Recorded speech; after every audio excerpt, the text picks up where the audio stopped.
Então hoje a gente vai aqui estudar o capítulo 8 e 9, né, da primeira carta aos Coríntios. E lembrando que na última semana a gente estudou o capítulo 7, que ele fala sobre o matrimônio e o celibato, né, que era uma das aplicações que Paulo estava tendo na comunidade para corrigir um pouco da conduta daqueles que haviam aderido à igreja levantada na região, frente ao desregramento sexual. E agora no capítulo 8, ele termina um pouco dessas recomendações que ele dá, né, para todas as frentes, né, que ele estava tentando combater, trazer de volta o pessoal para o caminho de Jesus. E depois ele entra aqui no seu próprio exemplo do 9, que a gente vai tentar aqui hoje concluir também. No capítulo 8 em si, ele chama aqui de vítimas sacrificadas aos ídolos, né?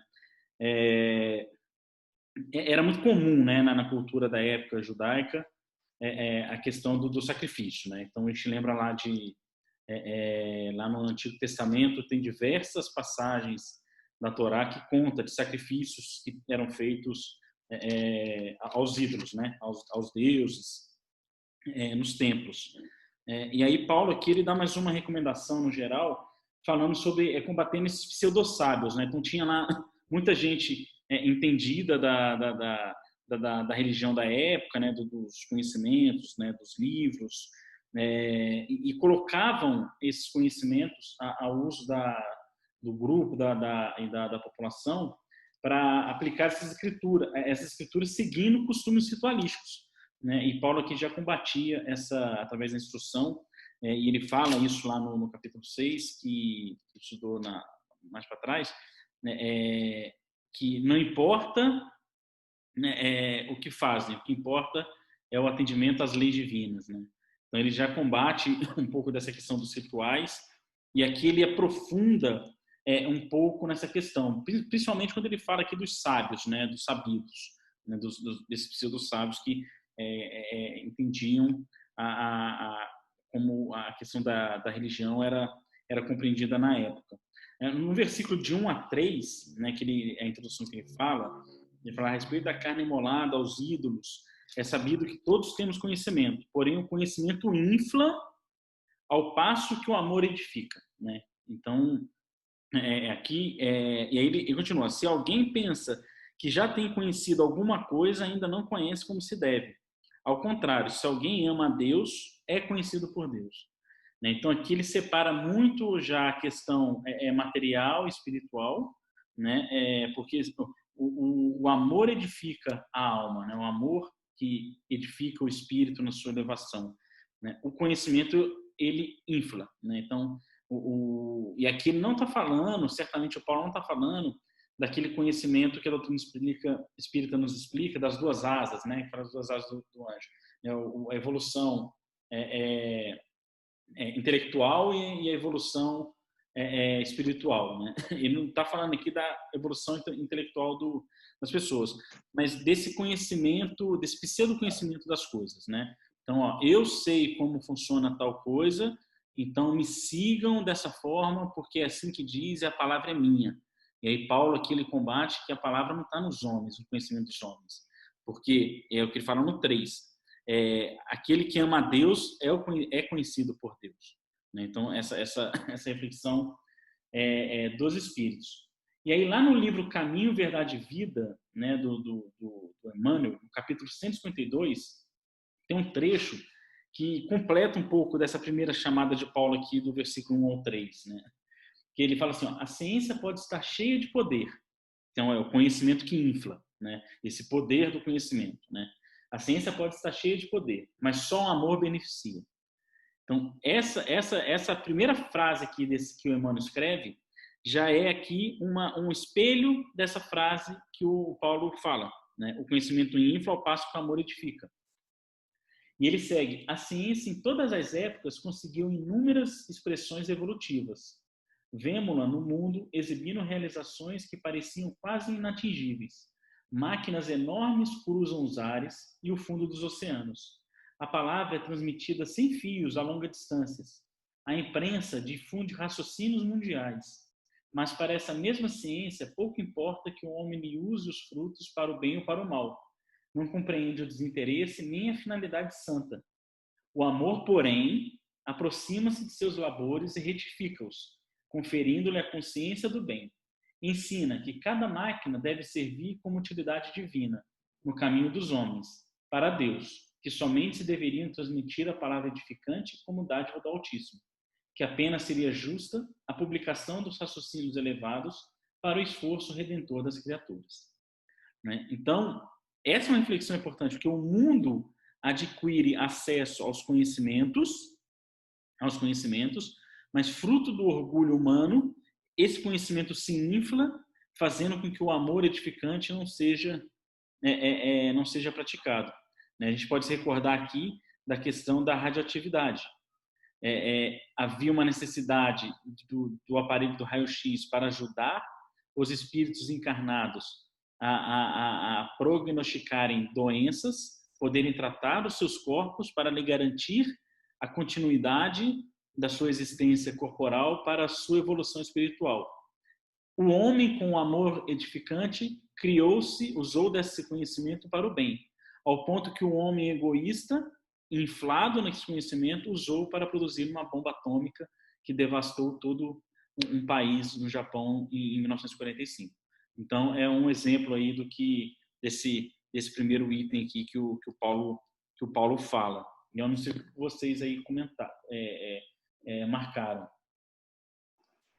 Eu vi uma frase aqui também que eu achei bem bonita sobre isso, né? Porque eu acho que Paulo se atém ao conhecimento sem o amor, né? Conhecimento só uma asa, né? Só o conhecimento. Então, só o conhecimento realmente infla.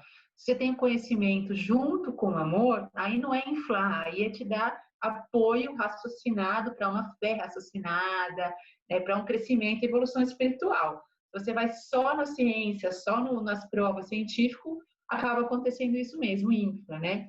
Eu vi uma frase assim, que quem sabe muito também tem a consciência do pouco que a gente é, né? Então, um verdadeiro sábio é humilde. Então, porque sabe, assim, que tem uma palestra do Haroldo que ele fala assim, você trocaria tudo que você sabe por tudo que você não sabe? Então, você esquece tudo que você sabe e ganha o que você não sabe. Cara, o que ele falou assim, na hora, lógico, sim, né? Porque o que a gente não sabe é muito, muito maior do que o que a gente sabe. Né? Então, o que a gente sabe é tão pouco e a gente se acha, né, cientista, acha sábio, acha tal, mas o que a gente não sabe é muito maior. Então, quem realmente começa a ganhar um nível de sabedoria, de conquistas, percebe quanto a gente é pequeno perto de Deus, quanto a gente é pequenininho, um grãozinho de areia perto do universo, né? Quando a gente estuda de verdade, a gente vê que a gente é muito pequenininho. Então, se você ficar só no conhecimento, sem ter aliado o amor, a gente fica se achando, né? Se achando, se a gente já isso, a gente já aquilo. Quando tem o amor junto, a gente entende, nossa, eu estou fazendo progresso, sim, científico, mas olha como Deus é maravilhoso e muito, muito, muito maior, né? Então, acho que esse é o ponto que Paulo coloca muito bem aqui. Muito bem colocado. Tem no 2, né? No 2, quando ele coloca, se alguém pensa que já tem conhecido alguma coisa e ainda não conhece como se deve, lembra muito que Sócrates fala, só sei que nada sei. Eu ia falar isso agora. E aí o que acontece? Não é verdade? E o que eu entendo nesse aspecto? Que o conhecimento ele sublima quando a humildade se permite nesse sentido. De que se a gente não conhece tudo, mas eu só aprendo mais quando eu reconheço que eu não sei tudo. E aí a gente sublima o conhecimento até que um dia ele se encontre realmente com aquelas asas que o Thales comentou. Então me lembra, essa frase é como se fosse para mim um sinônimo do que Sócrates fala. Eu estava pensando na situação da questão de se inflar do conhecimento, né? Que Emmanuel traz troca a palavra conhecimento como ciência. Porque Paulo tinha isso quando ele era Saulo. O conhecimento de todo o processo, né? De tudo. Há discussões depois com Pedro, enfim, a respeito das leis de Moisés. E ele tendo esse conhecimento a partir de Damasco, ele começou a ver que algumas coisas que eram conceitos lá atrás de conhecimento, mudou para ele. Então, eu tentei enxergar, não sei se vocês vão me entender. O conhecimento não é ruim. Ele só precisa ser bem direcionado. É o que Paulo está falando para eles aqui. Olha, já conhece, eu sei disso, mas aí nesse capítulo vai decorrer disso, né? Dele tentar mostrar para eles, olha, era esse conhecimento que vocês tinham, mas é assim, assim, assim, assado, entendeu? Então, quando o Tales falou das duas asinhas, que a gente sempre fala no Espiritismo, né, Tales? O conhecimento é muito importante, né? Mas o saber do amor, da vivência, como a Vivi falou, une e faz de um só, né? É isso. E a gente vai falar lá na frente, na Carta aos Romanos, uma das coisas mais famosas das cartas de Paulo, um dos trechos mais famosos da carta de Paulo, quando ele fala: ainda que eu falasse a língua dos homens e todas as línguas dos santos, sem amor nada seria. Ainda que tudo eu conhecesse, tudo eu dominasse, tudo eu aplicasse, sem amor eu nada seria. Então aqui, lá ele reforça muito essa questão, né, do amor que edifica. Né? Sim, por que eu pensei nisso? Porque quando a gente lê Paulo e Estevão e lembra de Saulo, exato, forte, né? Aquele personagem... Doutor da lei. Doutor da lei. Aqui não, eu conheço, eu sei, eu vou achar na lei onde eu te pego, que eu vou perseguir. Veja, inflado, mas vazio. Exatamente. E não preenchido. Entende? E não preenchido. Ele é infla, mas vazio por dentro. Você tem que fazer esse crescimento de inflar, tendo conteúdo, se encher, né? E eu acho interessante a gente trazer isso para a gente, né? Para agora.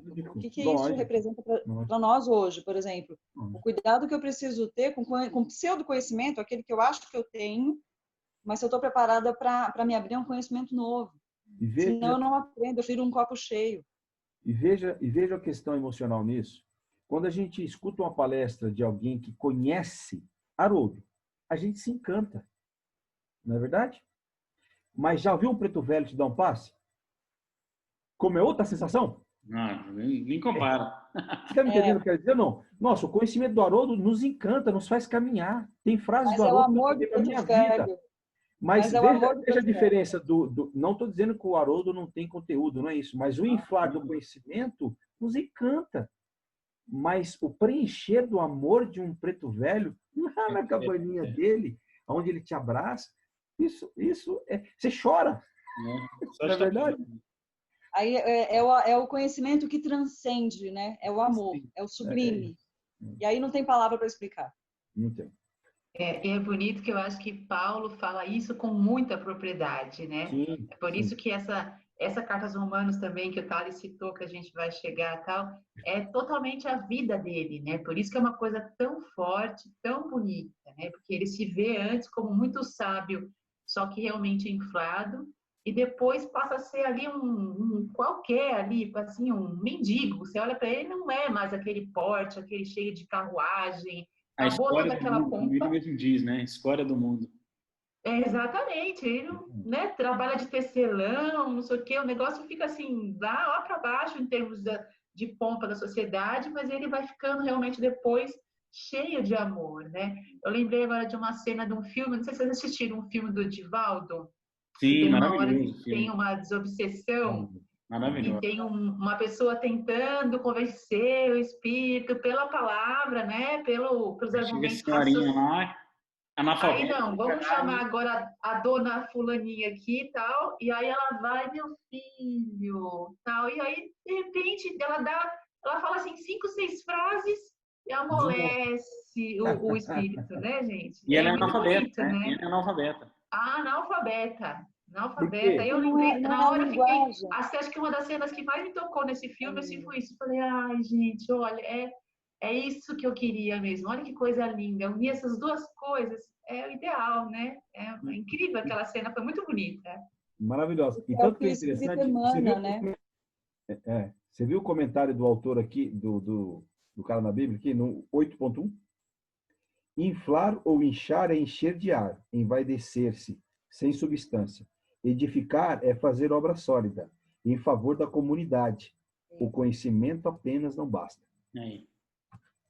Perfeito. Coisa linda. Perfeito. Gente, no capítulo 13 dessa carta mesmo, ele fala sobre isso, do amor. Sim. No capítulo 13 ainda ele vai falar sobre isso, mais para frente. Vamos seguir? Vamos. Bom, só para concluir essa questão do conhecimento, eu ia comentar algo que a Renata falou, mas eu esqueci. Enfim, vamos seguir. Eu queria só, no contexto do que eu fico imaginando as coisas, né, Thales?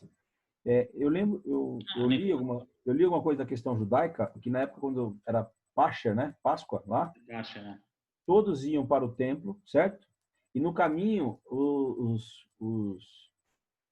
quem tinha os rebanhos lá, ficavam na estrada para vender os animais. E eles compravam. E como é que eles faziam? O cara perguntou para um sacerdote lá, por que eu tenho que comprar? E todos ficavam na espera.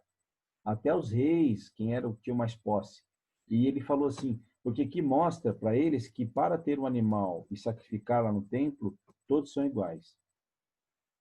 Todos são iguais. Né? E é interessante, porque eu fico pensando como que Paulo via isso, e agora ele fala do sacrifício da carne, nós vamos entrar aqui agora nisso. Então, por isso que eu estou fazendo esse comentário. E eles iam para lá e sacrificavam depois os animais. E as sobras dos animais, às vezes, eram assadas nas portas das casas para ser distribuídas. Que ele vai falar da carne agora na frente. Né? Exato. Esse era o contexto, resumidamente falando de como era, né, na época. Sim, sim, me alongar, só porque agora eu lembrei o que eu ia comentar, que eu acho que é uma reflexão importante também, ainda do 1 ao 3, na questão do conhecimento do amor. A gente deu o exemplo dessa moça aí do filme, e aí uma reflexão para nós aqui que trabalha em grupos mediúnicos e para quem estiver assistindo a gente também que trabalha em grupo mediúnico, de lembrar disso, né? Que num serviço de desobsessão, o esclarecedor, tanto quanto o médium também, que dá a passividade, não adianta só o conhecimento, né? Precisa ter esse amor para acolher o irmão em sofrimento e poder ajudá-lo a vencer a si próprio. Né? Então tem que a gente ficar com essa reflexão, né? Aqueles que já atuam na área mediúnica. Sim. E só para reforçar, eu estou para te dizer que é muito mais amor. Porque na esfera que nós vivemos, o conhecimento são para poucos ainda, no sentido bem apurado. Então, esses irmãozinhos que nós socorrem, você pode perceber. Quando você chega lá e fala assim, meu querido, Jesus te ama. Esse sentimento que nós emanamos, que é amor, que abraça. Aí Até porque o que a gente conhece, né? Paulo fala aqui, se alguém pensa que já tem conhecido alguma coisa, ainda não conhece. Aí Sócrates, como disse, é Vivi. Aí voltando a Vivi lá, o Sócrates, né? Exato, no Sócrates é sabido, né? Vocês leram o texto no Evangelho Aliança da Ciência e da Religião, no capítulo 1? Não. Já li, mas não. Então, você vai ver que vai ser denotado nesse capítulo aqui. É fantástico. Fantástico. Bom, aí do 4 ao 13, até o final do capítulo, está dentro disso que o Hernani já deu a introdução para a gente muito bem colocada, do contexto histórico da época. É que Paulo ele combate bastante essa questão do simbolismo, né, do dogma, né, das práticas que desvirtuam o coração a Deus, né? E aqui tem uma coisa que é importante a gente pensar, né? Por que Paulo era assim chato, entre aspas, com isso? E é algo que a gente também deve se espelhar nele e ser chato também com isso, com aqueles que nos convivem. É para que não se perca o foco do que realmente é importante, né? Então, Paulo aqui ele é muito educador. Então, quando ele está aqui combatendo essa questão do dogma, do ritual, fala assim, esquece isso, gente. Não precisa se circuncisar, não importa se circuncisou, se não circuncisou, não importa se sacrificou animal, se sacrificou, não importa se a arca é de ouro ou não é, se o templo tem não sei o quê, ou se não tem o quê. Esquece essas coisas, né? E foca aqui no que é a ligação da religiosidade com o divino, né? E essa é uma educação que a gente tem que ter, né, dentro da doutrina espírita, né, de não se apegar aos fenômenos, né, de não se apegar às coisas ritualísticas, né, de não se apegar ao passe, né? Eu não estou dando passe lá, eu estou pondo minha mão e deixa eu ficar aqui vendo se sai energia da minha mão. Não. vai lá e ama, né? Se liga ao divino, olhar para si e falar assim, eu estou aqui, o que puder tirar de mim, tira, né? E doe para quem precisar. Né? Então, acho que Paulo ligasse aqui alguns versículos, né, do 4 ao 13, combatendo isso, instruindo, educando ao povo a não se apegar aos rituais. Porque eram convertidos, porém com tendências ainda muito predominantes da cultura judaica, que é a religião que eles vinham. Né? Então, então era um cristianismo novo, né, recém-convertido, que ainda se aplicava às questões ritualísticas, que era as interpretações ao pé da letra dos livros sagrados do judaísmo, da Torá. Né? Então, eu separei aqui, desses do 4 ao 13, dois itens que na minha parte aqui foram as reflexões. A primeira, que eu achei muito curioso e interessante, é o versículo 6. Né? Então, a gente lê aqui o versículo 6, ele fala, para nós existe um só Deus, o Pai, que é princípio de tudo e fim nosso. Então, aqui no Livro dos Espíritos, pergunta 1. Pergunta primeira, O que é Deus? Né? O Kardec não pergunta quem é Deus, ele pergunta o que é Deus? Né? E responde exatamente o que o Paulo respondeu aqui. Então, princípio de tudo cadê o 6? E fim nosso. Né? Nosso objetivo, Ele fala, né? e existe um só Senhor, Jesus Cristo, por quem tudo existe também nós.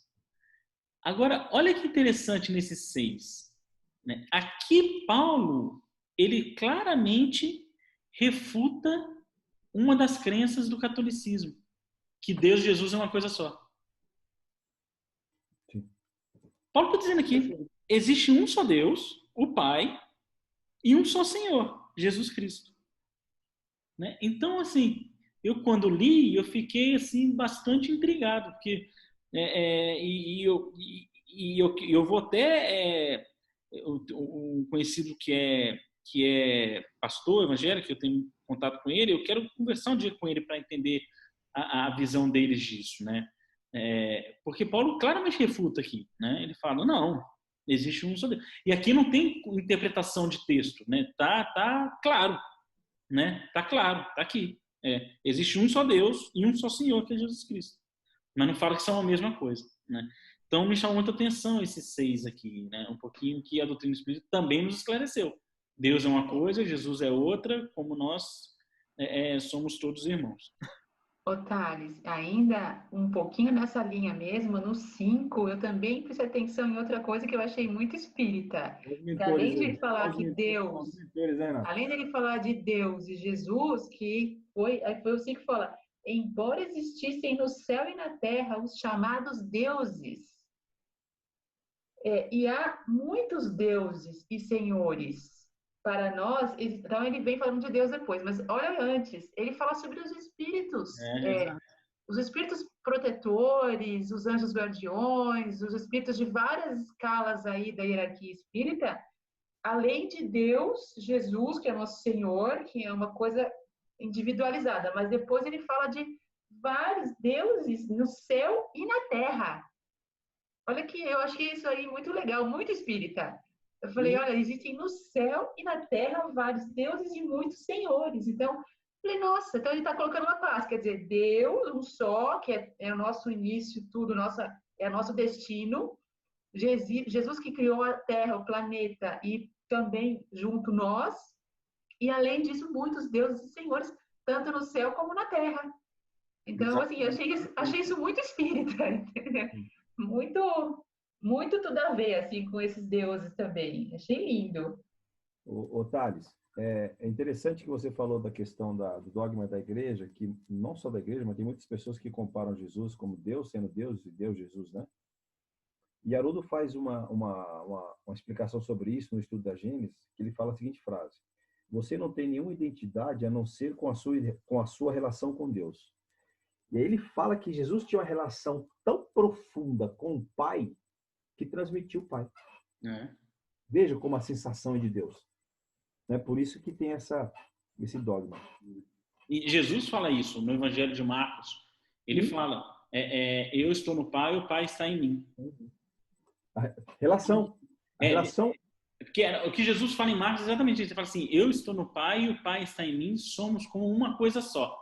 E é daí que a igreja adotou que é uma coisa só. Né? E Paulo aqui, como veio após Marcos, o Evangelho, veio aqui, olha que interessante isso, que ele veio aqui esclarecer, educar, falar, gente, coisas separadas aqui, né? São coisas separadas. E no 5 que a Renata falou, é interessante, porque ele realmente fala, e ele fala que chamados deuses, né? Ele não corrobora que tem vários deuses, né?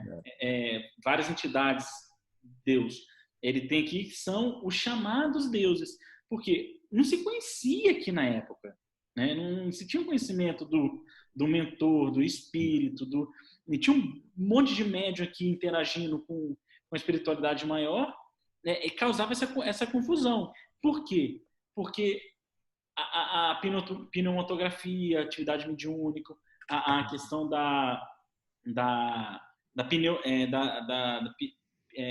que a voz sai pneufonia, que a voz ecoa nos céus. Pneumatografia quando escreve nas paredes. Isso, vai direto. Pneumatofonia. Pneumatofonia, que é um outro manifestação mediúnica. É a voz direta. Isso ficou na época ali, né? Se fala muito no Antigo Testamento de eventos, os profetas, que aconteciam isso, e como eles não tinham conhecimento, eles achavam que era Deus falando, né? Deus falou com Moisés, Deus não sei o que, tal. Era a interpretação da época. O Espírito Santo em Atos dos Apóstolos acontece em muitas passagens assim. Atos dos Apóstolos do Espírito Santo. Então, como eles não tinham esse conhecimento, o Paulo ele aborda aqui, embora existisse muito os chamados deuses, e há muitos deuses senhores. Então, aqui, de fato, a que a Renata falou, ele está falando da espiritualidade maior que acompanhava. Né? E aí, depois, no 6, ele separa as coisas. Né? Ele fala, então tá, beleza. Tem aqui os espíritos superiores, ok. Vocês estão chamando de Deus, está tudo bem, não tem problema. Mas não confunda, Deus é um só. E Senhor é um só, que é Jesus. Até mesmo a questão lá de antigo, o Abraão. Quem falava com ele? Moisés. Exatamente. Quem falava com ele? Exatamente. Voz direta, mas era Deus, era o mentor, era todo o processo de construção, os ministros do Cristo que faziam esse trabalho. E como Paulo tinha todas as faculdades mediúnicas extremamente desenvolvidas, né, clarividência, clareaudiência, psicografia, psicofonia, bilocação, tudo que a gente já estudou aqui nas outras, ele via lá o Abigail, ele via Estevão, então ele sabia que não era Deus. Né? Ele fala, não, peraí, isso aqui desencarnou e é ele. Né? É Abigail, é Estevão, é Jesus, mas não é Deus. Mas aí Thales, volta, se eu não me engano, nessa carta um pouco antes, quando ele fala do alimento sólido. Que não tinha como ele dar o alimento, ele dava o leite, não é isso? Porque o alimento sólido era muito difícil de digerir, não era um momento. Eram crianças espirituais, exatamente. Então, quando ele fala da imaturidade de Coríntios, então, assim, não tinha como conceber algo assim. Exatamente. Então, ele coloca que haviam esses deuses, mas o que é assertivo, que ele deixa claro, é que é um Deus e Jesus. Isso ele não deixa dúvida, né? Sim. Eu gostaria só de colocar duas anotações que eu fiz, que é decorrente do 4 ao 13, e o 13 eu tenho um outro comentário, que ele fala aqui da questão, poxa, você vai comer, não é comendo carne, não é fazendo isso, que você se aproxima de Deus, né? Tá aí os dogmas que muitos de nós, às vezes, nós mesmos criamos dentro do Espiritismo, né? Poxa, eu só vou ter tranquilidade se eu tomar a minha aguinha fluidificada. Exato. Não é assim. A água fluidificada tem o seu processo, tem todo aquilo que ajuda, mas não se baseia naquilo. Não é verdade? Como passe, né? Exatamente, como passe. Eu preciso tomar um passe, senão eu passar mal. Pô, eu atendo pessoas pelo WhatsApp do Esperança dizendo que eu estou mal porque eu não estou indo na Casa Esperança. Então você vê que a questão, que é como agora que ele colocou no texto, né? Não é nada de sacrifício, comendo carne disso, que vai te aproximar de Deus. É a tua conduta. É a tua conduta. Uma outra coisa interessante que ele coloca aqui, que ele fala assim, e aqui está no 10, pois se alguém vê a ti, que tens conhecimento, à mesa num templo idolátrico, não se animará a sua consciência fraca a comer carne sacrificada aos ídolos? O que eu entendo aqui? A responsabilidade que nós, sem inflar, né? E não temos tanto conhecimento assim, de aplicar depois no exemplo da nossa conduta espírita. Porque eu vejo espíritas hoje degladiando no Face referente à condição política. Exato. Atacando a pessoa com ódio. Eu falei, mas cara, é um irmão nosso. Não pode, não interessa. Então, a nossa conduta é muito importante. É que o Paulo está chamando a atenção. Onde a Ele gente continua vai... no 11. E no 11 ele coloca, e por teu conhecimento se perde o fraco, um irmão por quem Cristo morreu. Exatamente. Ou seja, né, a nossa responsabilidade. E aí voltamos naquele início quando fala do amor sublimado, do conhecimento sublimado. Então, o pouco que nos cabe, somos chamados a responder por A isso. responsabilidade. Quanto mais Sublimando o pouco conhecimento que temos, mas sublimando já, pelo exemplo. E no último, no 13, eu lembrei daquele: se teu olho direito te leva a pecar, arranque-o, lançando fora de ti. Né? Sim. Dá uma observada no texto lá. Concluindo, se eu alimento escandalizar o meu irmão, jamais comerei carne, para não escandalizar o irmão. E eu acho que aqui é metafórico também, não é a carne em si, né? Não sei se foi isso Não, que você... pô, a gente pode Não é viajar. a carne aqui, a carne é É um uma exemplo, forma. só É um literário. exemplo. Até porque Paulo faz questão de sempre tirar essa coisa, como o Thales colocou. Ele não deixa tão pequeno, ele amplifica. Né? Então, aqui não é a carne, mas eu concordo com o Hernani, remete mesmo a essa passagem. Até mesmo porque eu trabalhei na época, alguns anos atrás, com a incorporadora S, eles são todos judeus. Aí chegava sexta-feira, não come carne, não come nada. Aí eu conversando com um coordenador que era judeu, Sidney Scharf, ele falou assim, não, a gente faz esse jejum para que a gente, eu não sei se é bem na Páscoa ou se tem um outro feriado deles, que eles se livram do pecado fazendo o jejum. Né? Então, eles fazendo esse jejum, fazendo esse ato de recolhimento, é como se o ano que passou para eles e os pecados que eles tinham cometido, ele me explicou mais ou menos assim que isso aí é atenuado devido ao seu jejum nesses dias que ele fica. Entendeu? E aí eu estou lendo o texto agora, eu lembro disso. Não é bem isso, né? Que Paulo combate. O Paulo combate isso, não é assim que você vai fazer lá o sacrifício e pronto, né? Então é interessante ver como o conhecimento de Paulo, que tinha toda a questão judaica, passa a ver diferente, né? Ou se preencher, né? Depois de Damasco. Isso. E ele usa, e ele combate, né, naquele ponto que você comentou lá no capítulo 8, né, que ele fala, não é um alimento que nos aproxima, no versículo 8, não é um alimento que nos aproxima de Deus, nada perdemos se não comemos e nada ganhamos se comemos. Porque isso aqui, e ele usa de novo uma coisa que era muito forte comum na comunidade judaica, para que a mensagem dele fosse facilmente absorvida. Era a capacidade que ele tinha de comunicação, que é fruto daquele conhecimento que ele tinha como doutor da lei, didática, estudou com grego, lá Gamaliel, toda aquela Ele era um excelente argumentador, né? E se a gente olhar para o histórico de Paulo, Paulo VI fala, quando ele era criança, ele ficou muito bravo com os pais de ter sido mandado para a Grécia estudar com Gamaliel, né? E olha como é que a espiritualidade trabalha as coisas, né? Que seria necessário para ele essa didática. Preparação. Era muito para ele essa didática, né? Então, ele não entendia. E aqui é uma reflexão para a gente, que a gente, as coisas que a gente aqui no espaço de tempo que a gente está vivendo nesse momento, meu Deus, mas que coisa, isso aqui tudo errado na minha vida, estou indo para a Grécia estudar com Gamaliel. E lá na frente, a gente vai reconhecer a importância disso que a gente viveu aqui agora. E no 8, ele usa isso, né? Porque quando ele fala a questão dos alimentos, que até hoje a comunidade judaica segue ao pé da letra, que é a comida kasher, né? Que é a refeição do tipo deles, que é o que está no livro de Levítico, no capítulo 11, versículo 1 e 3, que são as regras, o Levítico era o livro de leis do judaísmo, que são as regras da alimentação, que ele fala lá, e o Senhor falou o Senhor a Moisés e a Arão, dizendo-lhes, fala aos filhos de Israel, dizendo, estes são os animais que comereis dentre todos os animais que há sobre a terra. Dentre os animais, todos que têm unhas fendidas e a fenda das unhas se divide em duas e rumina, deles comereis, senão não comerás. Né? Então, tem toda uma regra de alimentação aqui na Torá, que certamente tem um ensinamento ali por trás de desenvolvimento da consciência e do sentimento, mas que é levado ao pé da letra, né? Está escrito que não pode comer animal com a unha vendida. Então, aí vira-se um ritual, né? E o Paulo usa esse exemplo que era muito forte, que até hoje perdurou, já 4.000 anos, né? Se pegar os 2.000 anos lá antes de Jesus, desde Moisés, até hoje se pratica ao pé da letra dessa alimentação, na questão do alimento. E de outros dogmas.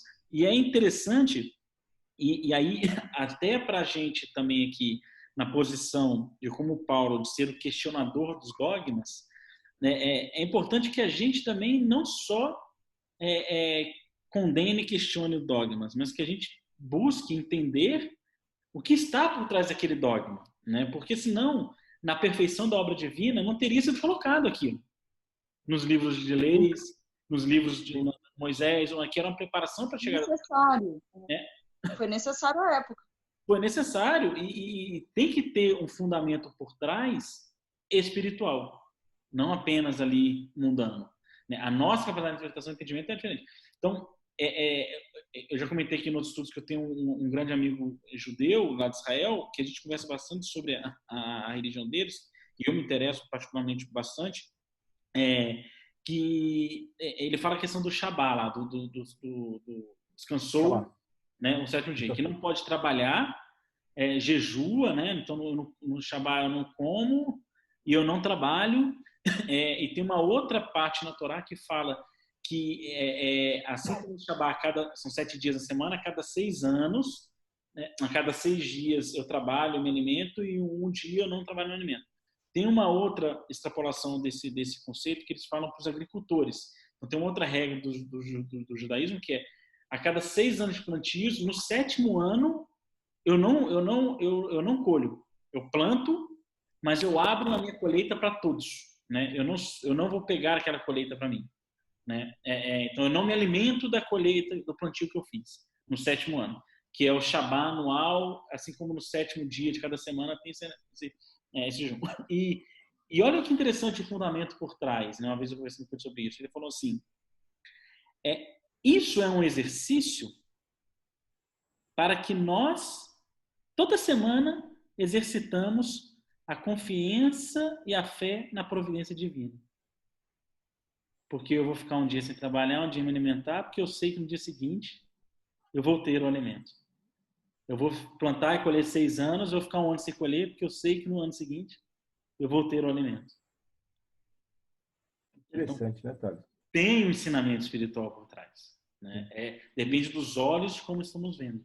Então, é um alerta para a gente dar também, para não julgar e condenar os dogmas sem ter um entendimento profundo desse dogma. Um outro, só para eu concluir, um outro que eu me lembrei, que está no livro do Robson Pinheiro, que ele conta lá que o mentor, né, o pai João Cobu, quando está acompanhando lá o médium, ele fala das religiões, ele fala da questão do candomblé. O candomblé tem um sacrifício dos animais, né?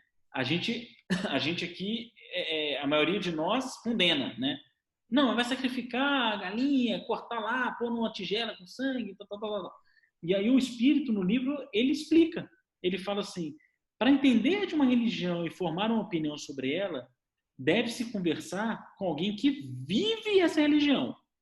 Não alguém que sabe sobre ela, porque senão você vai ter uma visão partidária, né? Então tem que conversar com alguém que vive essa religião. E ele explica a origem do candomblé, da questão do sacrifício, que lá na África, as tribos africanas que iniciaram a religião do candomblé, o alimento era muito limitado. Então eles pediam em oração a Deus, o Deus que eles acreditavam, o alimento, uma porção de alimento. Quando eles conseguiam pegar uma caça, eles pegavam a caça, tiravam a parte que lhes era importante para a sua nutrição, todo o resto que não lhes serviam, eles pegavam e num ritual espiritual, devolviam para a natureza, agradecendo a Deus, como assim, já pegamos o que nos é preciso, isso não nos tem serventia, aqui estou lhe devolvendo. Olha a diferença de conceito, de como se pratica, do conceito espiritual que tem por trás. E aí eu te pergunto, e a pergunta que o Espírito faz no livro, quem aqui está mais próximo de Deus? O que só pega o que lhe é devido em ingratidão devolve para o meio que lhe forneceu? Ou nós, que achamos que de tudo sabemos, estão perto a Deus, estocamos animais em geladeiras para satisfazer o nosso desejo, não nossa necessidade de alimento? Olha que reflexão importante sobre os dogmas. Sim. Então é importante que a gente abra a cabeça sobre todos esses dogmas e tente buscar entender o que está por trás disso. Senão Deus não teria mandado. Eu acho interessante 2 comentários eu gostaria de fazer do que você falou. A questão dos judeus, quando fala de Moisés, as leis de Moisés, né? Observa que como tinha regras para conter o avanço do orgulho, né, da ganância, sempre tinha exatamente isso. O judeu tem isso, olha, você vai trabalhar 6 dias. Tudo bem, pode ganhar o seu dinheiro, mas no 7º você para. Para conter, na minha cabeça vem como se fosse uma lei de Moisés mesmo, né? E outra coisa sobre o candomblé que você explicou muito bem, poxa, como é interessante, né? E como os dogmas que a gente, como você falou, não vêm sem a gente saber por quê.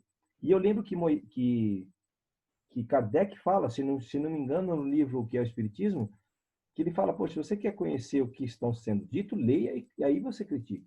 Porque sem conhecimento da doutrina que eu estou apresentando... É preconceito. É É preconceito. preconceito, exatamente. É só preconceito. Exatamente. Vamos pro 9? Seguimos? 9? Boa. Bom, então o 9 aqui ele fala... Esse capítulo é maravilhoso, né? Porque Sensacional. é o atestado, né? Ó, tá aqui. Quem vos fala? Sensacional. Paulo de Tarso, né? E ele tem aqui, chancela moral para se usar como exemplo, né? Até hoje para nós, não só para essa comunidade, mas para nós. E aí esse capítulo 9, ele através do seu exemplo de entrega, de conversão, de humildade, né? De tudo que ele se tornou como Paulo, não mais como Saulo, ele busca inspirar os outros, né?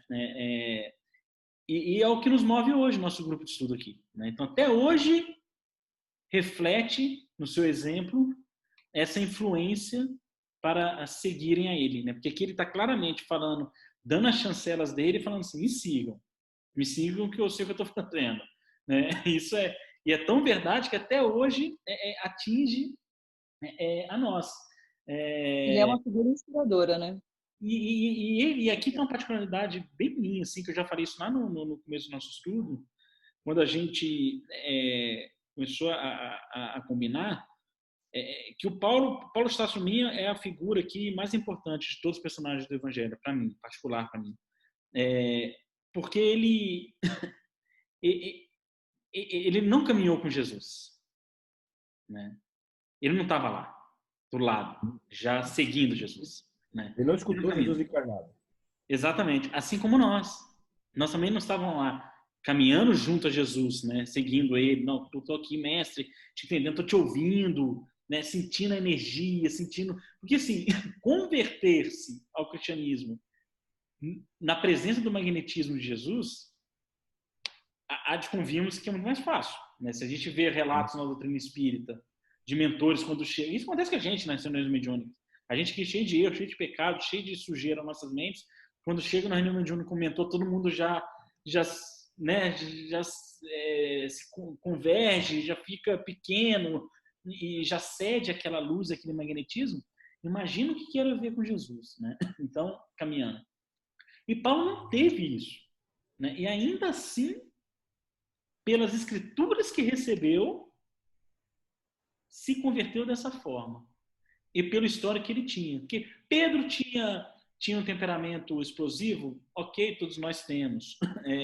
Levi era um ganancioso, ok, todos nós somos um pouco. Mas eles, quando encontraram lá com Jesus, largaram isso e converteram. Paulo não. Paulo perseguia, matava, apedrejava, julgava, se achava senhor de si, dono de todas as coisas e sabedoria superior a todo mundo. E ele a ter contato com Cristo, se permitindo, e com o Evangelho estudando, virou quem foi que garantiu que o Evangelho até hoje nos atingisse e chegasse a nós. e fosse algo mundial. Então, eu acho assim, esse exemplo dele, de fato, ele é muito envolvente na minha percepção particular, e muito referência, né? Para mim, ele de fato é uma referência, porque eu olho ele e eu falo assim, meu, com perdão a ele que deve estar nos escutando agora de alguma forma, ele era pior do que eu, entre aspas, né? Ele fazia coisas piores do que eu. E teve Que gente... eu me lembre, né? Apedrejou Que me lembre Estevão. agora. Apedrejou Que eu me lembre Estevão. agora, ele é pior que eu. Exatamente, não é possível que eu não consiga. Né? É preguiçoso. Thales, só aproveitando o seu comentário, olha o que veio na minha cabeça. O que é a experiência com Jesus, né? Porque Lucas e Marcos também não andaram com Jesus. Também não. Veja a força, né? E aí é uma questão muito interessante, né? Quando a gente fala da questão do grupo mediúnico, cada um tem o seu papel. Não porque Paulo seja mais importante do que Lucas e o outro. Não é isso. Sim. É que ele tem a finalidade de mostrar essa força, né? Essa força que está aí até hoje. Eu aí, particular meu, eu acredito que é pela experiência que ele teve com Jesus. Sem dúvida. Não, eu acho aquilo que o que o Haroldo fala, né? Precisamos aprender a florescer onde Deus nos plantou. E Paulo aceitou esse plantio. Ele floresceu onde Deus plantou. Né? Eu também partilho dessa concepção de que realmente ele é a minha figura particular dentro do Evangelho também. Eu acho bem linda também a história de Paulo, né? E eu acho que o livro do Paulo Estevão foi o livro mais lindo que eu já li, assim, emocionante da doutrina espírita. E eu acho que ele eu também, então, praticou um desapego muito grande, né? Teve que desapegar até do pai, né? Quando você vê que o pai não quer mais entender ele como filho. E o plano, na verdade, inicial, né, de Jesus para ele era ele casar com Abigail e ter o Estevão ao lado dele ali como cunhado. A vida dele não ia ser tão difícil assim, né? Mas depois, conforme se foi se configurando a vida dele, acabou que mudou o plano. Então, aí a Abigail e o Estevão vão os dois para o plano espiritual e ele fica com eles na medianidade e não mais fisicamente presentes. Né? Então, ele acabou ficando com um pouco mais de peso, mas desempenhou assim o papel de uma forma brilhante, tudo que a gente tem conhecimento dele. Realmente um exemplo incrível. Eu acho que o Thales falou da questão desse capítulo 9, demonstra, se assim a gente pode falar, descreve Paulo, né? Íntegro. Paulo, o que ele é, né? E tem umas passagens que eu vou deixar, porque a parte que mais me chamou a atenção é a 26 e a 27. É o finalzinho. Então, se alguém tiver os comentários, eu prefiro ficar aqui ouvindo e aprendendo com vocês, para mim poder falar do 26 e do 27. Do 1 ao 3, né, eu tive aqui uma reflexão importante. Né? E aí eu voltei em todo o contexto da carta, desde o capítulo 1 até esse versículo 3 do capítulo 9. Né? Que Paulo, claramente, aqui na carta aos Coríntios, ele está aqui como educador, está aqui ensinando. E do capítulo 1 até o 9, ele recomenda. Né? Então, ele está sempre recomendando, gente, não faça isso, aquele irmão que se virtuou, receba-o, as mulheres casam virgem, e todos os outros capítulos que a gente leu aqui, são todos recomendações, né? O incestuoso, vocês são imaturos, a sabedoria superior é que diz, então tudo que a gente leu até agora são recomendações. E aqui no 9 ele vira um pouquinho no seu método de educar e ensinar, expondo o seu exemplo. Né? Então, do 1 ao 3, ele apresenta essas credenciais como referência de um reformador moral. Né?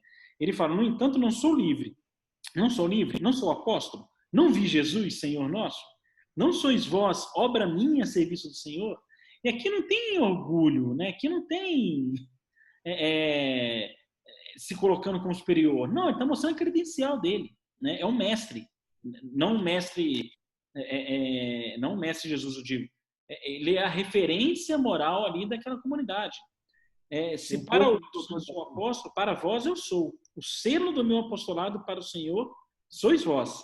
Minha defesa diante dos que julgam é esta. Não temos direito... termina aqui nessa. Então, aqui ele vem como mostrando toda a chancela que ele tem como referência de reforma moral, né? E mostrando para aquele povo que, tá aqui as instruções, mas se lembrem de quem é que está dando as instruções para vocês. Sou eu, sou o apóstolo, que converti vocês através da minha palavra.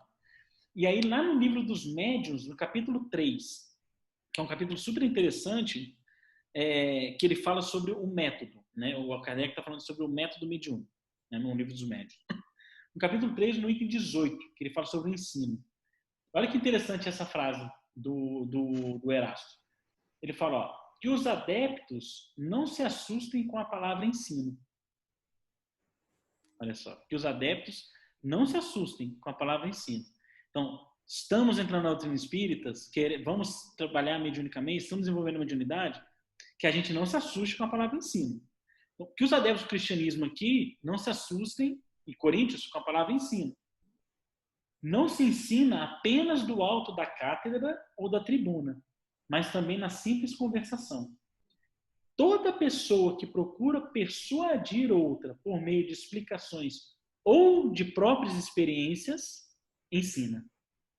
Né? Então, essa frase aqui dos Médiuns é o que Paulo falou aqui de 1 ao 3. Né? Ele está falando assim, gente, lembre-se que sou eu.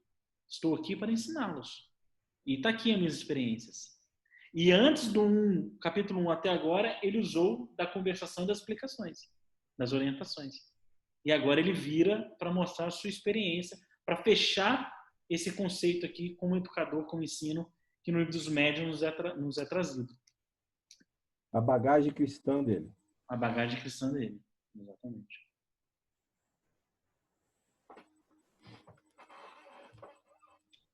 Seguimos ou alguém tem algum outro ponto? Não, pode seguir, por mim. Aí do 4 ao 7, aqui também eu achei muito bonito, né? E aqui é um outro aprendizado para a gente gigantesco. Talvez um dos mais importantes aqui desse capítulo na minha interpretação, pelo menos para mim. Né? Paulo ele deixa muito claro aqui do 4 ao 7 que ele, como apóstolo, aquelas chancelas que ele deu lá atrás, tudo aquilo que ele falou assim, entre aspas, se fosse na Bahia, ele ia falar, eu sou um cara porreta, tá vendo? Sou porreta mesmo. Né? Eu sou o cara do bom. Ele sendo tudo isso, o mundo lhe dá uma série de direitos no mundo. Né? E, sem fazer crítica, óbvio, mas só uma reflexão, a igreja hoje segue isso. Né? Eu sou o Papa, tirando o Papa Francisco, que eu acho que é um exemplo de humildade, mas toda a história do papado, se eu sou a chancela moral da igreja, eu tenho direito a tudo. Né? Mesma coisa em outras religiões. Aqui toda religião tem hierarquia, aquele que é o hierárquico é dono de uma série de direitos. Tem um templo, tem um altar, tem não sei o quê, um monte de coisa. Né? Serviçais, a servi-los. E Paulo aqui era o Cristo vivido, era o contrário. Né? Então, do 4 ao 7, ele fala de todos os direitos que ele tem como apóstolo, mas que ele renuncia a todos, em prol do serviço cristão. Então ele fala, não temos direito de comer e beber, não temos direito de nos fazer acompanhar por uma esposa cristã, somos Barnabé e eu os únicos que não têm direito de ficar sem trabalhar? Quem serviu como soldados às próprias custas? Quem planta uma vinha e não come seus frutos? Quem cuida de um rebanho e não se alimenta do seu leite? Né? Então ele está falando aqui de todos os direitos que ele tem, só que ele não se aproveitou de nenhum deles. Ele renunciou a todos. Né? Porque ele não tinha esposa, ele não comia e bebia, ele não ficava sem trabalhar, ele não comia os frutos daquilo que ele plantava, ele não aproveitava o fruto do evangelho que ele plantava e saía e ia plantar em outro lugar. né? Então, renunciou a todos os direitos que ele tem. E aqui é uma reflexão para a gente, porque Mateus conta lá no capítulo 9, capítulo 19, versículo 29, a fala de Jesus. E todo aquele que tiver deixado casas, irmãos, irmãs, pai, mãe, mulher, filhos ou terras, por amor do meu nome, receberá 100 vezes tanto e herdará a vida eterna. O que Paulo queria? É isso. Ele compreendia essa mensagem aqui de Mateus. Ele entendeu isso de uma vez por todas, né? Aí a reflexão para a gente que às vezes fica aqui querendo ter os nossos direitos na pouca, quase imperceptível escalada que a gente dá no passo a passo, né? Então, agora eu sou médio, eu quero ser o médio mais importante do grupo, mediúnico, né? Eu quero ter o direito da primeira manifestação, eu quero ter o direito, não sei o quê. Eu sou o palestrante da casa espírita, agora eu quero aqui, quando for trabalhar, não, cadê meu copinho de água? Né? Cadê meu... como é que eu cheguei aqui da palestra e o computador não está ligado ainda, não tem nada pronto? Né? Então, aqui é uma reflexão para a gente. Né? É muito na emenda, eu acho, Thales, essa parte do que eu ia comentar, mas no finalzinho do 8, que ele fala assim, no versículo 9: tende cuidado para que a vossa liberdade não seja tropeço para os fracos. Então, eu acho que ele realmente tem que dar um exemplo, né? Quer dizer, tudo isso que ele tem de vivência, de autoridade moral, e aí ele realmente não utiliza toda essa possibilidade, renuncia a essas situações, até porque ele precisa, né, nesse exemplo, a sua liberdade, quer dizer, e o seu conhecimento, que ele começa falando, né, no capítulo 8, se você está comendo aquela carne, alguém mais fraco, de cabeça mais fraca, te vê e a pessoa seja conduzida a isso, a fazer também, depois vai se sentir mal, porque ela pecou e tal. Então, você veja que quem está indo na frente moralmente, com mais conhecimento, com mais autoridade moral, também tem essa liberdade maior, mas também tem mais responsabilidade, né? Então, aí vai dando exemplo para os outros, porque é tudo solidário, né? Entre os espíritos também, toda a solidariedade de renunciar a coisas que até poderia ter. Você vê isso no mundo espiritual, nosso lar e tal, que os ministros poderiam ter outras férias, todo mundo tira férias, menos o ministro, né? O Clarencio tem essa fala no nosso lar, né? Todo mundo tem umas férias, um momento lá de descanso, mas o governador nunca tira férias, isso que lá. Então, é esse tipo de procedimento, né? Quer dizer, a sua liberdade, o seu conhecimento não seja para deturpar um pouco a mente de quem está mais para trás e mais fraco nessa sobriedade, nessa, né, força moral, assim, que realmente pensa. E o quanto nós já dispomos o desejo, pelo menos, de ser capaz de renunciar, né? Porque quando a gente vê Paulo como exemplo, aí começa a ficar aquela situação assim, fala, mas era Paulo, né? Ele foi chamado pelo próprio Cristo, então ele estava respaldado. Mas nós somos chamados diariamente por Cristo, de outras maneiras, de outras formas. Mas todos somos chamados por ele. Só que ele aceitou o convite de uma forma muito profunda. Ele aceita o convite de Jesus, né? Porque algumas pessoas argumentam que Paulo foi chamado pessoalmente pelo Cristo, mas nós somos também. Mas o quanto nós estamos dispostos a essa renúncia tão profunda que ele se coloca, com uma coragem imensa. Por isso que ele pode começar esse capítulo dizendo, eu sou isso, eu sou aquilo, porque ele era mesmo, a autoridade moral, né? Verdade. Outra coisa interessante, né?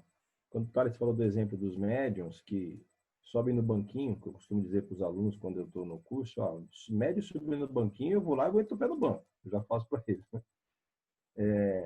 Eu lembro de uma passagem que Pedro, no cemitério pregando já velhinho, e ele foi preso, e o centurião que prendeu ele dizia horrores a ele, né? E ele foi apedrejado por esse centurião, uma pedrada na cabeça. Enfim, a história de Pedro. E ele acaba desencarnando e o próprio Jesus vem retirar ele. E chegando no reino de Deus, lá em cima, Jesus fala para ele mostra, olha, aqui é meu reino e tal. E Jesus fala para ele assim, Pedro, descanse o quanto quiser. mas eu preciso voltar à terra. E aí Pedro entendeu. Mais uma vez. Não dá, como Paulo. Não dá para parar. Não dá para parar. Não, E Pedro desce e no cemitério onde os cristãos estão rezando, ele está lá e atendendo a todos aqueles que estão lá, os encarnados. De repente alguém toca no ombro dele, é Jesus, e fala: Pedro, estão rezando na sua lápide. E quando Pedro vai lá, era o centurião com o filho doente no braço, o centurião que está com a pedra nele, doente no braço, e rezando por ele. E Pedro vai lá e dá um passe no filho e cura o filho. Né? E aí ele rebanhou mais 2 corações. Veja que não tem descanso, esse descanso que a gente vê do corpo físico. É isso que Paulo absorveu. Ele não parou, porque ele sabia que o corpo, que é o corpo, ele já entendeu, é o espírito que é importante. Então ele não parou. Então essa lição de Pedro e Paulo, para mim, é maravilhosa. Essa história aí que você contou de Pedro é linda. E tem uma frase de Jesus nessa história que ela é maravilhosa, né? Que quando o Pedro pergunta, que ele tá lá, ele tá maravilhado, né? Ele tá em êxtase com o local, o reino dos céus lá que ele chegou. E ele fica assim, com aquela sensação de, pronto, né? E ele vê Jesus exatamente saindo. E aí Pedro, né? Mas onde você vai? E aí Jesus fala uma frase que é linda, que ele fala assim: enquanto uma única lágrima escorrer na terra, lá eu estarei. Então, uma única lágrima, 7 bilhões tá aqui, né? de espíritos encarnados. E aí ele reforça, quanto a você... E ele fala, quanto a você, Pedro, pode ficar. Tipo, não tô te cobrando, mas pode ficar. Quem ficaria, né? Você ficaria? Eu não. Eu tô indo com você, mestre. Tô indo com você. Onde é que você vai? Depois dessa, né? Bom, no 8, 9 e 10 aqui, no 8 a 10, eu também consegui pegar um estudo interessante aqui. Que ele fala: meu argumento não é puramente humano, pois também a lei o diz. Aí ele fala: na lei de Moisés está escrito: não porás focinheira no boi que trilha. E ele faz uma provocação à comunidade: por acaso Deus se preocupa com os bois? Olha que interessante essa reflexão, né? Aí eu fui pesquisar na Torá essa frase, esse mandamento aqui de Moisés. Isso está no livro, que é um outro livro de leis lá da Torá, que é o Deuteronômio.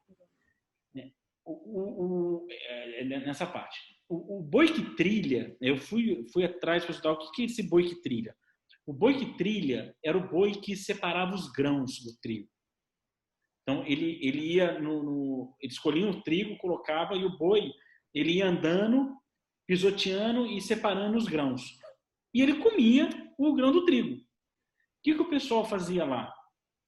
Colocava a focinheira no boi para ele não comer aquele trigo, né? Para não comer aquele trigo. E aí a lei mosaica falava assim: não porás focinheira no boi que trilha, né? Assim, não coloca a focinheira, deixa o boi se alimentar desse grão. E ele pergunta: por acaso Deus se preocupa com os bois? Né? Aí aqui tem uma reflexão sobre o importante, né? Porque o boi aqui, ele representa o trabalho, né? O grão representa o alimento. E Deus, ele não está... E aí, por isso que Paulo usou esse exemplo, quando ele tem todos esses direitos, né? E ele abre mão para o seu trabalho, porque ele quer colher o seu alimento, que é aquela vida futura que Jesus falou lá em Mateus. Né? E ele usa esse exemplo para o pessoal entender, que falava lá na Torá, fala assim: Deus não se preocupa com os bois, né? Deus aqui com o trabalho, né? O trabalho é o meio pelo qual vai se dar o alimento. Então ele está preocupado aqui com o alimento, que é o grão, né? Então essa forma que Paulo usou aqui para mostrar é para a gente também. A gente está aqui, Deus não está preocupado aqui com com o nosso suor corporal humano aqui. Ele está preocupado com se a gente está comendo aquele grão, né? Se a gente está se alimentando daquele grão que a gente está trabalhando. Porque quando a gente vai lá no trabalho, na lida do evangelho, né, separar o joio do trigo, para pregar o trigo, entregar e fornecer de alimentos, é importante que a gente se alimente também desse trigo para seguir o nosso trabalho. E aí ele relembra essa lei mosaica, né, de não pôr a focinheira no trilho, no boi que trilha, né? Tá preocupado com o boi, sim, né? Porque senão colocava focinheira, né? Pelo menos o boi ficar livre para comer enquanto ele trabalha. Exato. Mas a reflexão Eu, aqui é assim, a preocupação aqui de Deus é com o alimento. Ele quer que o alimento chegue a todos, inclusive no boi, né? pois é, Ele quer que o evangelho chegue a todos, inclusive no trabalhador que está lá trabalhando no prol do evangelho. Eu eu acho como uma vegetariana fiquei pensando, opa, estamos sim preocupados com o boi também. Exatamente.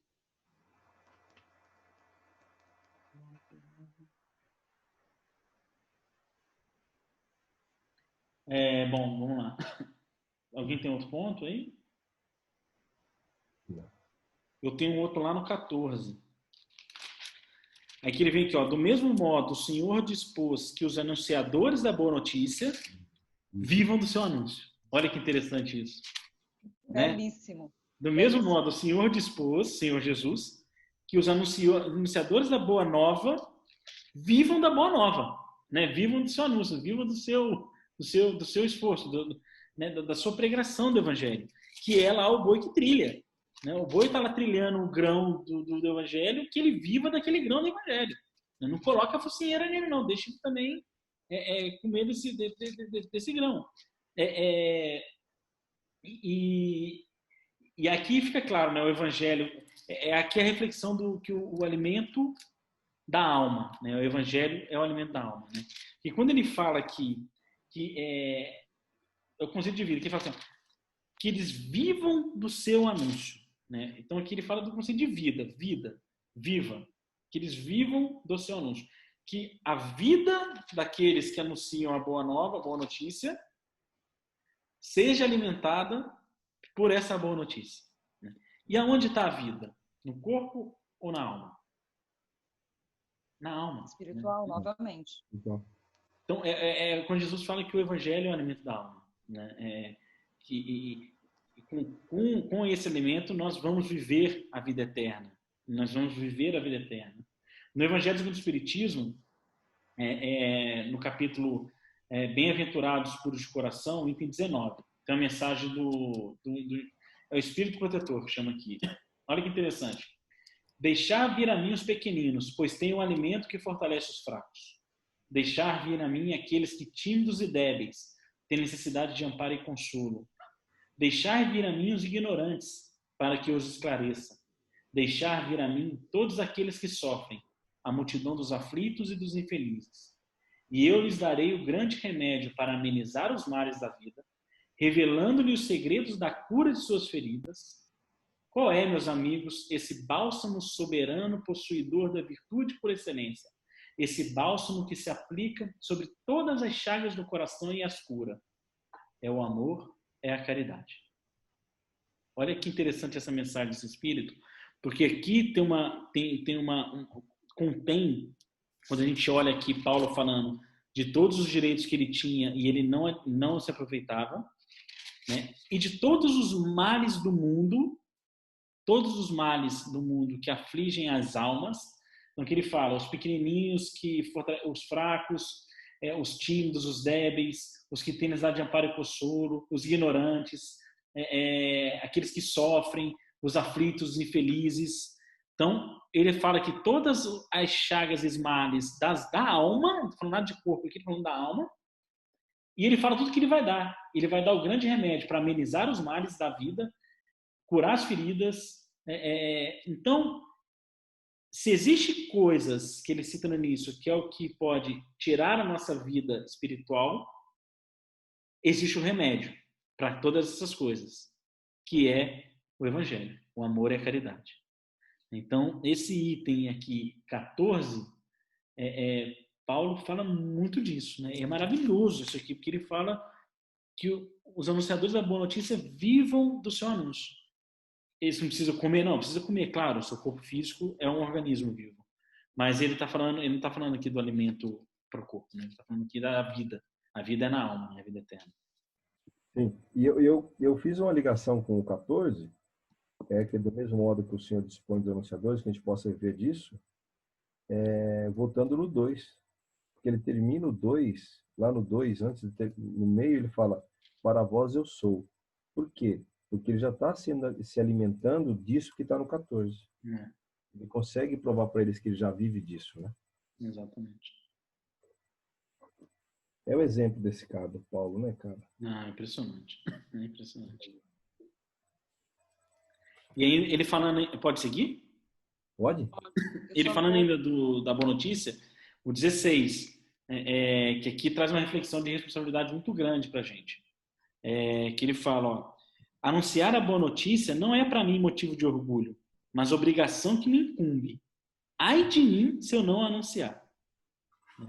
Então a gente está aqui já entendendo o evangelho e querendo dividir esse evangelho com as outras pessoas, não deve ser motivo do nosso orgulho, né? Porque isso aqui é uma responsabilidade muito grande. Né? É uma oportunidade que Deus dá para a gente. E ai da gente se não anunciar. Ai de nós se enterrarmos os talentos, como Jesus disse. Ai de nós se perdermos a encarnação pelas distrações do mundo, abdicando da missão de divulgar, difundir e de viver o evangelho. Ai de nós de pararmos nossa marcha rumo ao caminho do amor, porque nós caímos na preguiça das coisas que o mundo nos atrai. Na preguiça também, né, Thales? E às vezes em falar assim, eu sou tão pequeno, eu sei pouco, eu sou tão imperfeito ainda, eu preciso me depurar mais, eu preciso, né, ficar num nível mais elevado e ser um grande para poder fazer alguma coisa, senão o que vai ser? Mas a gente tem que se colocar na humildade, falar, não, eu sou realmente ainda assim, com um monte de defeito, mas eu posso fazer um pouquinho, né? Senão, ai da gente mesmo, pior ainda, né? Se a gente realmente, no pouquinho que a gente já conseguir, a gente não fizer por qualquer outro tipo de desculpa, né? Na convivência na nossa casa, com as pessoas terceiros. Ai da gente se a gente não usar o pouco que a gente já conhece, o pouco que a gente já vive, já aprende, já sente, estuda, porque a gente tem milhões de desculpas, né? A gente começa a inventar várias coisas para não participar, não isso, não aquilo, né? Então, é importante isso ter em Como o mente. Chico coloca, né? O Chico coloca assim, que se ele fosse esperar as condições ideais para começar a servir, ele não teria feito nada, nunca. Né? Ó, depois podem ler a mensagem do Reformador na seara evangélica. Entretanto, é grande o contrassenso semelhante de norma de proceder. O que ele está dizendo antes no texto? Eu peguei metade do texto. E a gente fica justificando as coisas, como o Renato disse. E aí, Emmanuel faz uma pergunta clássica. Se a criatura humana surgisse instruída no berço, para que a escola na Terra? Eu separei um trecho também sobre isso que a Renata falou, eu acho que está no mesmo trecho, né, do Reformador, no livro Bênçãos de Paz, capítulo 16, que o Emmanuel fala assim, ó, às vezes fugimos ao serviço evangélico, justificando a omissão com os defeitos que ainda nos caracterizam. Né? Dizendo-nos demasiado fracos para cooperar com a beneficência e desertamos do contato com os irmãos em penúria. Afinamo-nos inábeis e recusamos encargos honrosos que nos confiam. Proclamamos-nos rudes e em excesso e rejeitamos a possibilidade de cooperar no ensinamento edificante. Asseveramos-nos a posição de espíritos endividados e fantasiados, incapacidade para o cultivo da fé. Então, é essa reflexão que a Renata falou, você complementou bem. Ai de nós já podemos muito. Né? Já podemos muito. A gente não pode perder a oportunidade.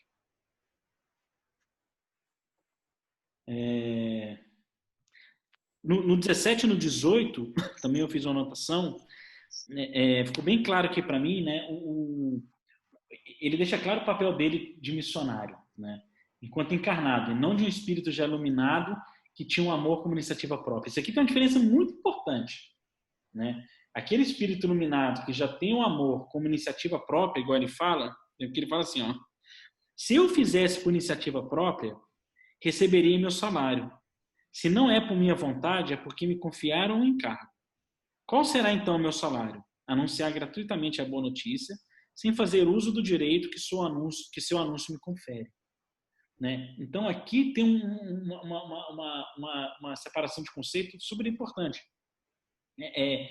Que apesar de tudo, apesar de tudo que ele fez, ele estava aqui na escola, aprendendo a amar, né?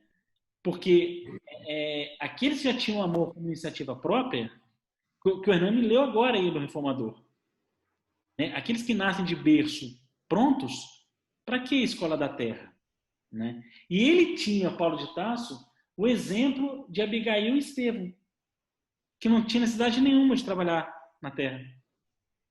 Vieram, amaram desde que nasceram, tinham amor por iniciativa própria, pegaram o Paulo e falaram assim, ó, pronto, aqui, ó, esse caminho aqui, tá bom? E, ó, desencarnaram. Não tem por que ficar aqui. E Paulo tinha esse exemplo vivo dele ali. Ele sabia o que era um amor de iniciativa própria, Abigail e Estevão, e sabia que já tinha desencarnado, que não tinha que sofrer tudo aquilo que ele sofreu. Né? Então, assim, ele era um missionário enquanto encarnado, né? De espírito aqui em missão de autentificação e mudar o mundo através do seu trabalho. Diferente desses espíritos puros que já vêm com essa capacidade própria, né? Iniciativa própria de amar.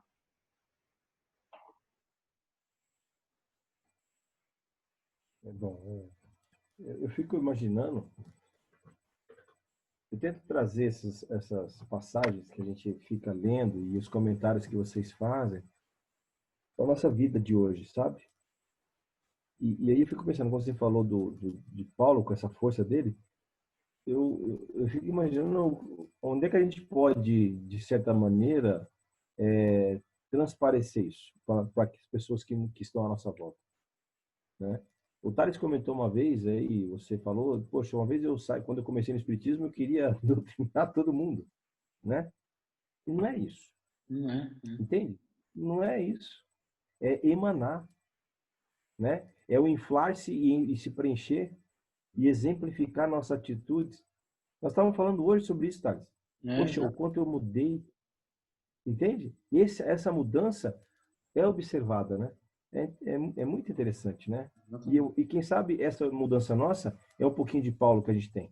Claro, sem dúvida nenhuma. Quem dera, tomara que seja. Do 19 a 23, entra um pouquinho do que você falou agora, Hernani. A gente quer mudar todo mundo, né? A gente quer contar do evangelho, do espiritismo, a gente quer... só que tem que saber fazer isso. Né? A 23 é maravilhosa. Né? Exatamente. É sensacional. E É a Paulo mais linda. né? Quando ele fala aqui, ó, sendo inteiramente livre, me fiz escravo de todos para ganhar o maior número possível de escravos. Com os judeus, me fiz judeus para ganhar os judeus. Com submetidos à lei, como se eu estivesse. Com os que não têm lei, como se eu não a tivesse, embora não rejeite a lei de Deus, pois sou submetido do Messias. Tornei-me fraco com os fracos, para ganhar os fracos. Fiz-me tudo para todos, salvar alguns de alguma forma. E tudo faço pela boa notícia para participar dela. Então aqui, ele mostra a importância da empatia, né, da gente se colocar no lugar daquilo que a gente está falando, porque senão a gente vem aqui, né, vomitando teorias, conhecimentos e tal, a gente volta lá no início do capítulo.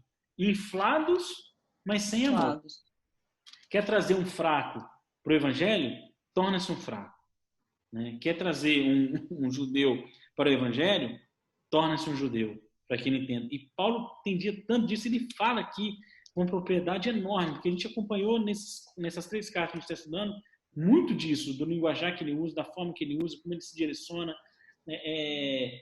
Então, no livro Fonte Viva, no capítulo 72, chama Incompreensão.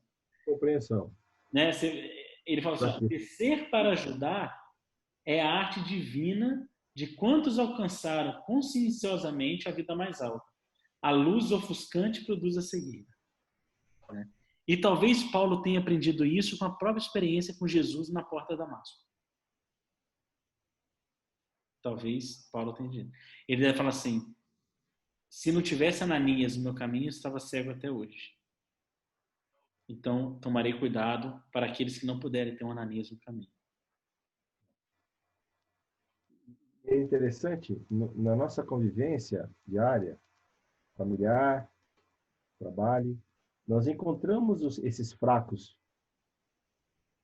que a gente tem que tomar essa palavra, a gente tem que saber lidar com ela.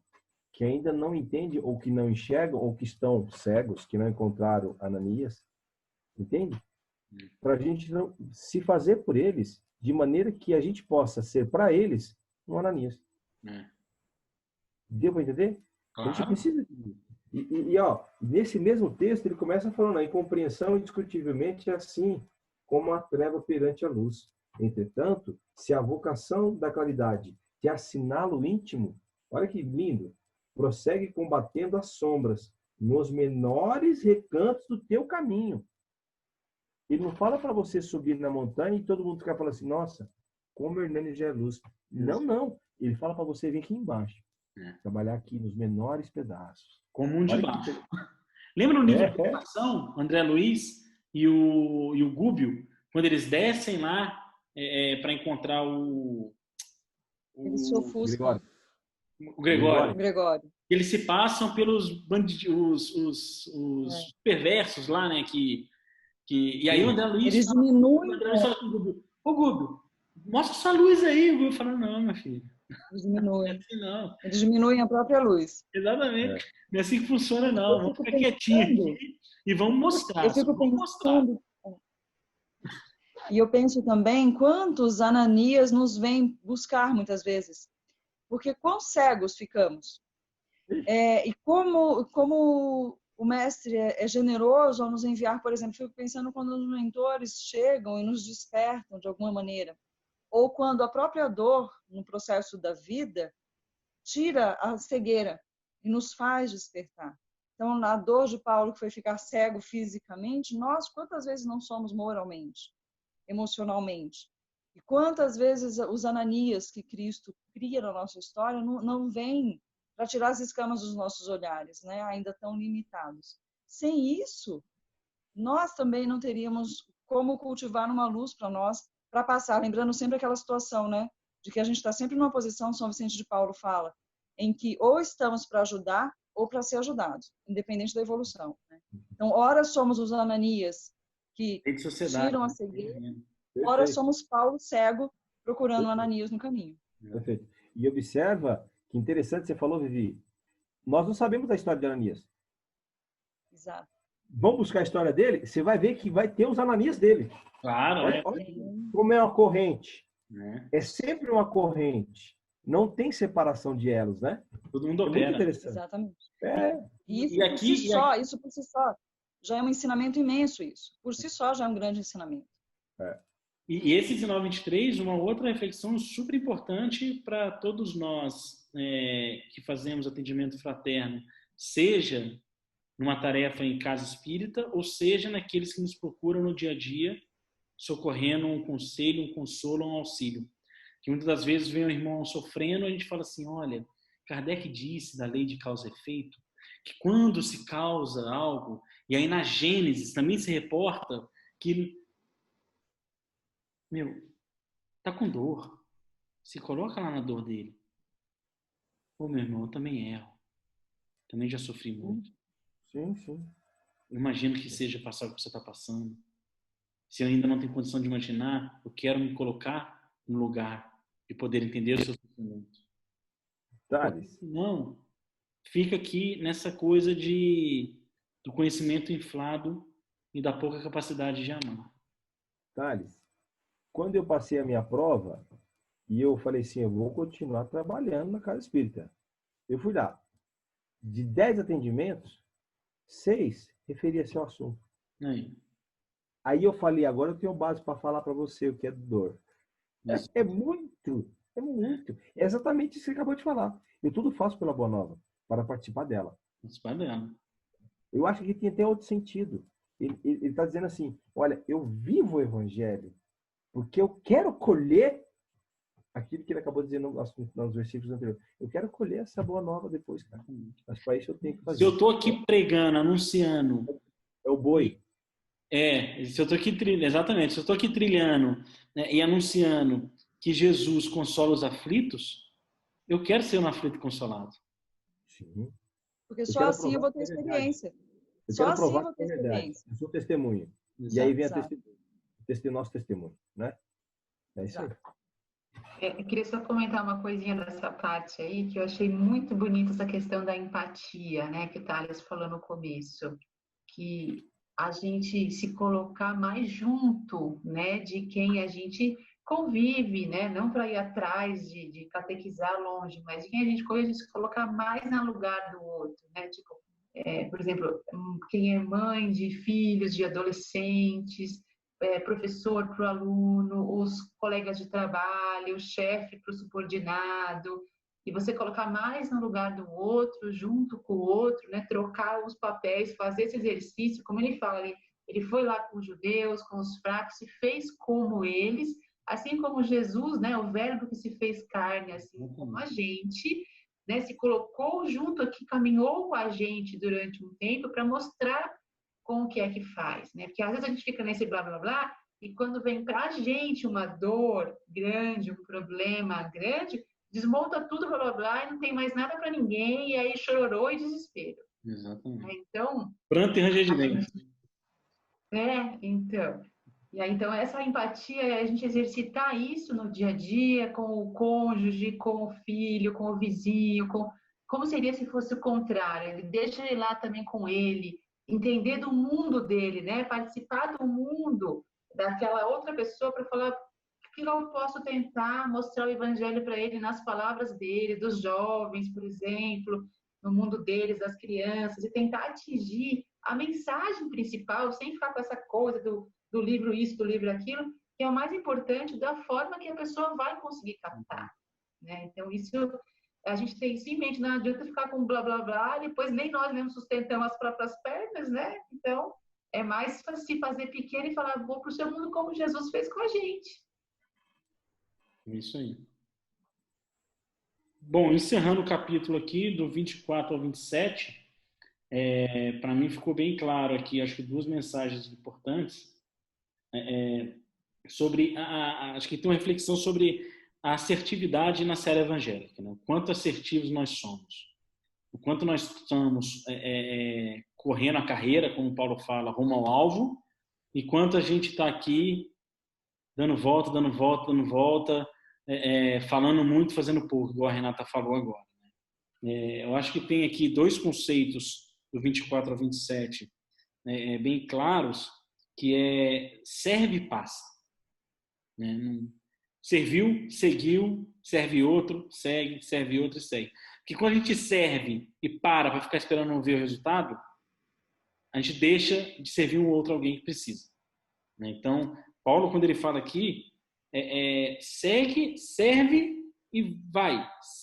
Atende outro. Entendeu esse outro? Vai. A colheita é do Cristo. Se vai dar certo ou não vai, se vai dar fruto ou não vai, está aqui. Semeei por onde passei e segui semeando. O semeador saiu a semear. Parábola do semeador, né? Começa assim Jesus. E a outra reflexão aqui que para mim é a mais importante, que Paulo deixa bem claro aqui, principalmente no 27, né? Que eu acho que o Hernando vai comentar também depois. Cada um faz a sua parte. Ele faz a parte dele e é isso. Ele é responsável pela parte dele. Ele é dono do compromisso de vida que ele assumiu. Ele é responsável e responsabilizado por aquilo que ele prometeu e não cumpriu. Então, seguir a carreira é a nossa própria carreira. E seguir. Tem que seguir, como o Paulo aqui ensinou. Eu gostaria, se me permite, o 26 e 27 para mim foi muito legal. Existe uma mensagem no livro Reformador, açoitando o ar. Definindo o trabalho intenso que lhe era peculiar na expressão do Evangelho, disse o apóstolo Paulo essa frase que nós estamos vendo aqui. Ele faz um comparativo de como nós somos no mundo. Comentam apressados os méritos do amor, guardando, que nós comentamos no mundo aqui, guardando lamentável indiferença para com determinados familiares que o Senhor lhes confia. Exaltam a tolerância como um fator de equilíbrio no sustento da paz. Contudo, se queixam amargamente do chefe que lhes preside o serviço ou do subordinado que lhe empresta o concurso. Percebem os problemas que o mundo lhes oferece, buscando o escape mental. Expressam-se acalorados as questões da fé, alimentando dúvidas íntimas quanto à imortalidade da alma. Olha essa frase. Expressam-se acalorados a questão da fé, alimentando dúvidas íntimas quanto à imortalidade da alma. Isso é um soco no ar. Isso exige a regeneração plena dos outros, sem cogitar o reajuste a si mesmo. Quem puder ler todo o texto depois é maravilhoso. E no 27, também tem um texto no Pão Nosso, cara. Eu vou ler só o último parágrafo. É necessário instalar o governo de nós mesmos em qualquer posição da vida. É necessário instalar o governo de nós mesmos em qualquer posição da vida. O problema fundamental é de vontade forte para conosco e de boa vontade para com os nossos irmãos. É o que você falou, Thales. A nossa parte. A gente tem que seguir a nossa parte. Mas tenha força, tenha coragem, faça em você e tenha boa vontade para com os nossos irmãos, né? E muitas vezes a gente não caminha porque a gente coloca a nossa falta de coragem, a nossa falta de vontade em outras pessoas, né? Em outras vidas. Eu não estou caminhando porque ali não deu, porque a pessoa fez. Não é. É isso. Então, eu acho interessante essa colocação que você fez um pouco antes, Thales, sobre esperar o resultado, né? É complicado porque às vezes a gente trava, nós truncamos a jornada porque a gente fez algo e espera o resultado, como se o resultado fosse nosso. A impressão que eu tenho, e aí vocês me ajudam se eu estou exagerando, é que é uma certa vaidade. Eu quero ver se o que eu fiz ficou bonito. claro, total verdade. Né? A impressão que dá, no fundo, se a gente fosse capaz de arrancar de nós mesmos essas verdades dolorosas, mas legítimas, a gente diria assim, é porque eu quero ver se o que eu fiz foi bem feito, se eu sou reconhecida por isso. Porque é difícil você plantar a semente, confiar e seguir, porque o resultado, talvez ninguém nem saiba que foi você que plantou, e isso mexe com a gente. É um exercício complicado e extremamente necessário, e isso ele deixa claro. Porque o exemplo de Paulo, arrumava lá o cantinho de uma igreja, saía açoitado e ia para outro lugar. Então, a colheita, ele sabia que não era dele. E como a gente comentou agora há pouco, a diferença é que Paulo aceita integralmente o convite de Jesus. Ele larga tudo e segue. Quando a gente largar a semente plantada confiando que o Pai vai cuidar, aí a gente também vai conseguir seguir. Né? Essa reflexão é importante, voltando de novo aqui na instrução a nós, e a quem eu ouvi aqui que trabalha mediunicamente, a importância para os médios, porque isso muitas das vezes é o motivo pelo qual o médium não consegue desenvolver a sua tarefa. Porque ele está ali à disposição a serviço, e aí vem a mensagem, vem a instrução, e o médium fica preocupado como é que ele vai receber, como é que ele vai reagir. Meu Deus, será que isso aqui está certo? Será que isso não está certo? Não, você está ali instrumento ao serviço. Tem que pegar, servir e seguir. Né? Eu lembro uma história de um grupo mediúnico. Tinha um médico psicografado, tinha cartas psicografadas nesse grupo mediúnico. O médico psicografava e depois ele lia a carta. Né? E uma certa vez ele estava lá à disposição, o espírito se aproximou dele e falou, olha, eu quero redigir uma carta. Ele, não, tudo bem, mediunicamente, falou, não vai, escreve aí. Nome da pessoa, Tarzan. Aí o médico falou, não, Tarzan? Não é possível. Como assim, Tarzan? Excelente história. Aí ele falou, não vou escrever isso não. Aí o espírito, não, escreve aí, Tarzan. Tá bom, Tarzan, eu vou escrever a mensagem, né? E quando ele foi, aí ele estava com todas as mensagens fotografadas, quando ele foi ler, Maria Dolores. Maria Dolores pegou a carta, chorou, não sei, emocionou. João da Silva. Aí veio o Tarzan, ele pegou e jogou pro final. Foi passando. Quando chegou na do Tarzan, ele não queria ler. Ele falou, não vou ler isso, vou passar vergonha, né? Aí o mentor do próprio médico chegou e falou assim, não, você vai ler sim, pode ler. Aí ele, tem algum Tarzan aqui? Lá no cantinho, uma pessoa já começou a chorar. Um rapaz levantou a mão. Só meu pai me chamava de Tarzan. O pai dele tinha desencarnado. Então, olha a questão do servir e ficar esperando o resultado, como é que às vezes você deixa de servir. Né? Esse médium poderia ter deixado de dar a mensagem consoladora para o Tarzan, qual o pai dele me reconhecia dessa forma. E era necessário chamá-lo de Tarzan para que houvesse reconhecimento? A veracidade. A veracidade. Então, é isso. Serve. Você está aqui como instrumento. Serve. A colheita não é nossa. Né? Não se preocupe se está certo ou errado. Só mensageiro. Né? Quem vai saber se está certo ou errado é quem receber a carta. Servir e seguir. Olha, foi maravilhoso hoje. Tá? Foi mesmo. Muito edificante. E para fechar, eu vou deixar a pergunta. Qual de nós está disposto a ser chamado a atenção? Exato. Ou melhor, não receber os frutos daquilo que a gente pensa que plantou na doutrina. Exatamente. Essa é a reflexão. Reflexão. Porque muitas vezes é simples. A gente faz a palestra, as pessoas falam, nossa, cara, como você falou bem. Eu fico pensando assim, cara, esses elogios às vezes me fazem um bem. Será que isso me é orgulho? Exatamente. Sabe? Ou é um incentivo para que eu continue? Aí tem hora que eu paro, eu volto lá atrás. Aí eu fico, mano, vou ter que servir. Então vamos mais um pouquinho para frente. Aí você fica nessa. Ponto de equilíbrio. É o ponto de equilíbrio. Caminho do meio. É o meio. É. E lembrando que Paulo disse, tudo é lícito, mas nem tudo convém. O elogio é lícito. Usar o elogio como alimento do orgulho não convém. Exato. Mas já fica a perguntinha, a reflexão para a gente, na próxima. Bom, semana que vem fazemos o 10 e 11, ok? Tá bom. Ok. Fechou.